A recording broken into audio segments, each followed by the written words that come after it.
Number 19 है, समांतर चतुर्भुज ABCD की बढ़ाई गई भुजा AD पर स्थित E एक बिंदु है तथा BE भुजा CD को F पर प्रतिच्छेद करती है। दर्शाइए कि त्रिभुज ABE समरूप है त्रिभुज CFB के। तो देखिए दिया क्या है कि ABCD एक समांतर चतुर्भुज है जिसमें जब हम भुजा AD को बढ़ा रहे हैं तो उस पर एक बिंदु E स्थित है। जब BE को मिला रहे हैं तो जो BE है वो भुजा CD को बिंदु F पर काट रही है। और सिद्ध क्या करना है कि त्रिभुज ABE, ये जो बड़ा वाला त्रिभुज दिख रहा है, ये त्रिभुज समरूप है त्रिभुज CFB के, इस छोटे वाले त्रिभुज के।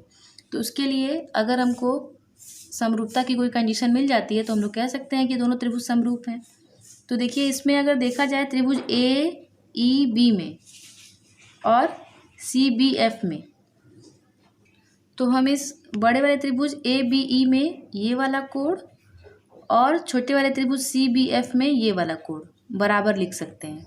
क्यों बराबर लिख सकते हैं? क्योंकि ABCD एक समांतर चतुर्भुज है और समांतर चतुर्भुज के सम्मुख कोण बराबर होते हैं।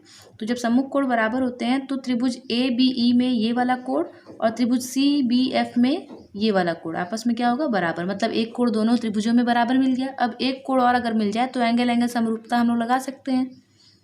तो देखिए AD जो है वो BC के समांतर होगा क्योंकि ABCD एक समांतर चतुर्भुज है और समांतर चतुर्भुज की सम्मुख भुजाएं समांतर होती हैं। तो जब AD BC के समांतर है तो AD को ही यहाँ E तक बढ़ाया गया है तो ये पूरी भुजा AE भी BC के समांतर होगी। तो AE और BC समांतर रेखाएं हैं और BE तिर्यक रेखा उसको काट रही है। तो ये जो एकांतर अंतःकोण बनेगा वो आपस में क्या होगा? बराबर होगा। मतलब कोण AEB बराबर होगा कोण CBF के। तो इन दोनों ही त्रिभुजों में हम लोगों को दो कोण बराबर मिल गया। तो हम लोग एंगल एंगल समरूपता लगा के लिख सकते हैं कि त्रिभुज ABE समरूप होगा त्रिभुज CFB के। तो जो समझाया गया है आप लोग को वही यहाँ पे लिखा गया है। तो इसको आप लोग कॉपी में कर लेंगे। क्वेश्चन नंबर 20 आप लोग को लास्ट वीडियो में बता दिया गया था। क्वेश्चन नंबर 21 देखिए, CD और GH क्रमशः कोण ACB और कोण EGF के ऐसे समद्विभाजक हैं कि बिंदु D और H क्रमशः त्रिभुज ABC और त्रिभुज FEG की भुजाओं AB और FE पर स्थित है। यदि त्रिभुज ABC समरूप है त्रिभुज FEG के तो दर्शाइए। ये 3 पार्ट हम लोगों को प्रूव करना है। तो देखिए दिया क्या है, त्रिभुज ABC और त्रिभुज FGE दोनों ही त्रिभुज समरूप हैं, ये दिया हुआ है। और ये दिया है कि जो CD है वो कोण C का समद्विभाजक है और जो GH है वो कोण G का समद्विभाजक है। समद्विभाजक होने का मतलब कि अगर CD कोण C का समद्विभाजक दिया हुआ है, इसका मतलब है कि कोण ACD और कोण BCD बराबर होंगे। GH कोण G का समद्विभाजक है, इसका मतलब कोण FGH और कोण EGH बराबर होंगे। जो सिद्ध करना है वो हम लोगों ने लिख लिया। अब पहला पार्ट है CD अपॉन GH बराबर AC बटा FG।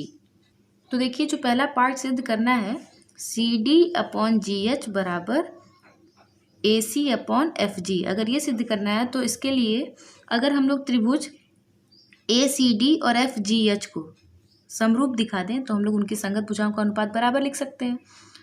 तो इसके लिए देखिए त्रिभुज ACD और त्रिभुज FGH में कम से कम 2 कोण अगर बराबर मिल जाता है हमको तो हम लोग एंगल एंगल समरूपता लगा करके इन दोनों को समरूप बना सकते हैं, समरूप दिखा सकते हैं। तो अब देखिए दिया हुआ है क्वेश्चन में कि ये दोनों त्रिभुज ABC और FEG समरूप हैं।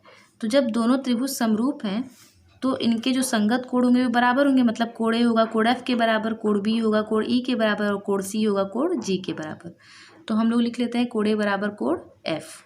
मतलब अगर देखा जाए तो इस त्रिभुज में का जो कोण A है वो इस त्रिभुज के कोण F के बराबर होगा। मतलब एक एंगल हम लोग को बराबर मिल गया। अब हम लोग को एक एंगल और ढूंढना है।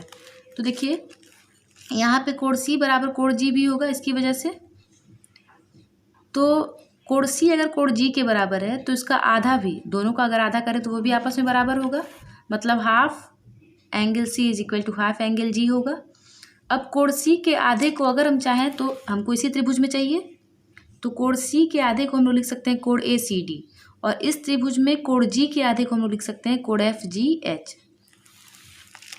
तो ये दोनों कोण भी आपस में क्या मिल गया, हमको बराबर मिल गया।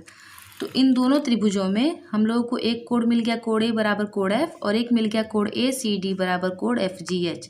तो दोनों ही कोण बराबर हैं, तो इसलिए एंगल समरूपता से हम लोग लिख सकते हैं कि जो त्रिभुज ए सी डी है वो त्रिभुज एफ जी एच के समरूप होगा, और इसलिए इनकी संगत भुजाओं का अनुपात बराबर होगा। तो पहला पार्ट सिद्ध हो गया। दूसरा पार्ट है त्रिभुज डी सी बी और त्रिभुज एच जी ई को समरूप दिखाना है। तीसरा है त्रिभुज डी सी ए और त्रिभुज एच जी एफ को समरूप दिखाना है। इसमें त्रिभुज डी सी बी को त्रिभुज एच जी ई के समरूप दिखाना है, और इसमें त्रिभुज डी सी ए को त्रिभुज एच जी एफ के समरूप दिखाना है। तो ये आप लोग स्वयं करेंगे। देखिए, जो इसका थर्ड पार्ट है वो अभी हम लोगों ने प्रूव किया है पहले वाले को करने के लिए। देखिए यहाँ पे पहले वाले को जब हम लोग को प्रूव करना था तो उसके लिए हम लोग इन दो त्रिभुज को समरूप दिखाए हैं। तो ये थर्ड वाला पार्ट जो है, अगर उसको और इसको ध्यान से देखिए तो ये एक ही चीज़ है। इसमें त्रिभुज ए सी डी को समरूप दिखाना था त्रिभुज एफ जी एच के, और वही थर्ड पार्ट में भी कह रहा है। तो थर्ड पार्ट आप लोग रहने देंगे क्योंकि वो प्रूव हो चुका है, आप लोग सेकेंड पार्ट कर लेंगे।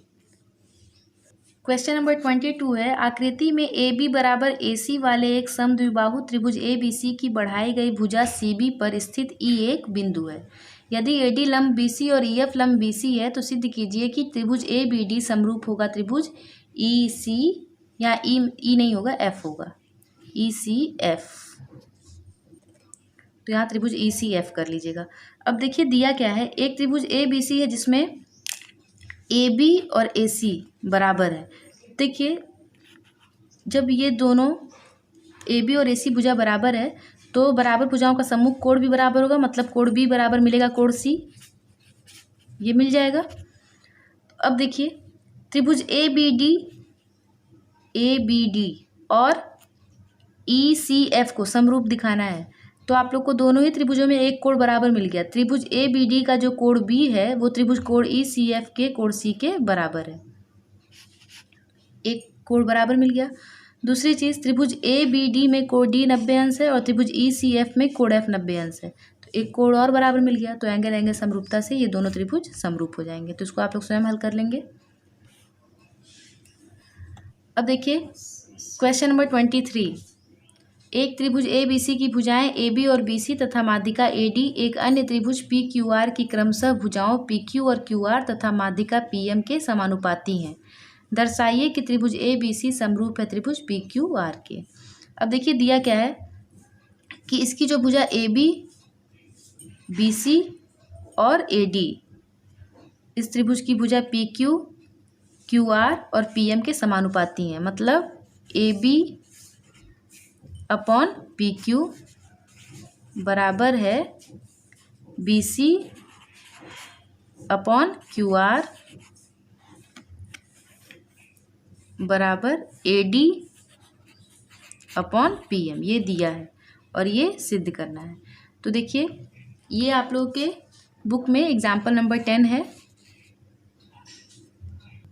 उसकी सहायता से आप लोग इसको स्वयं हल कर लेंगे।